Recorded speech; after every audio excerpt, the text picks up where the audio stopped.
Bonjour à tous, aujourd'hui tuto d'analyse financière sur un concept très important, la trésorerie nette.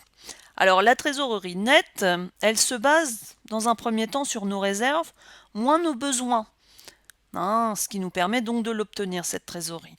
Rappel, les réserves c'est le fonds de roulement, le FRNG, et les besoins, le besoin en fonds de roulement. Donc ça nous permet de la déterminer. Alors, l'élément, c'est un élément très important. Pourquoi?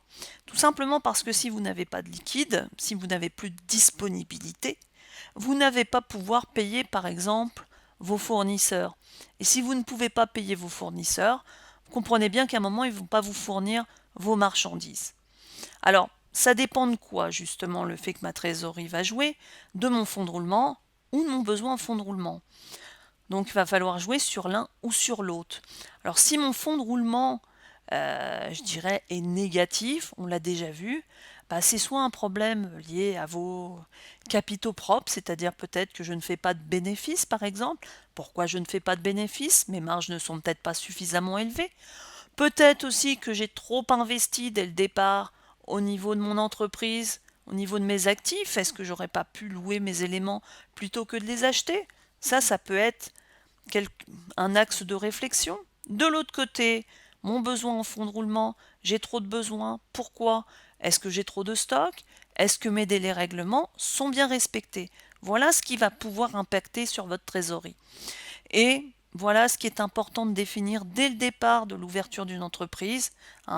C'est combien j'ai besoin pour avoir justement mes réserves suffisantes pour pouvoir financer mon entreprise.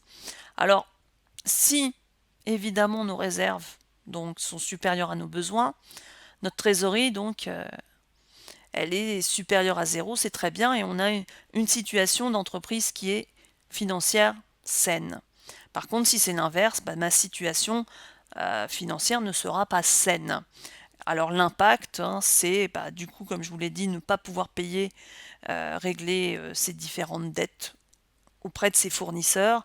Et puis, on peut très bien emprunter, mais la confiance vis-à-vis des banquiers sera moindre, donc vos taux d'intérêt risquent d'être plus importants. Donc c'est un petit peu compliqué comme situation. Donc on va la déterminer aussi, la trésorerie, grâce au bilan fonctionnel.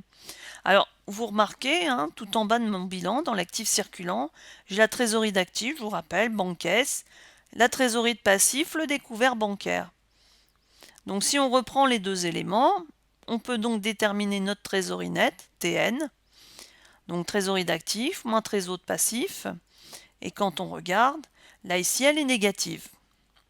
On reprend avec nos réserves, moins nos besoins, donc fonds de roulement, moins besoin en fonds de roulement, et on retrouvera exactement les mêmes choses.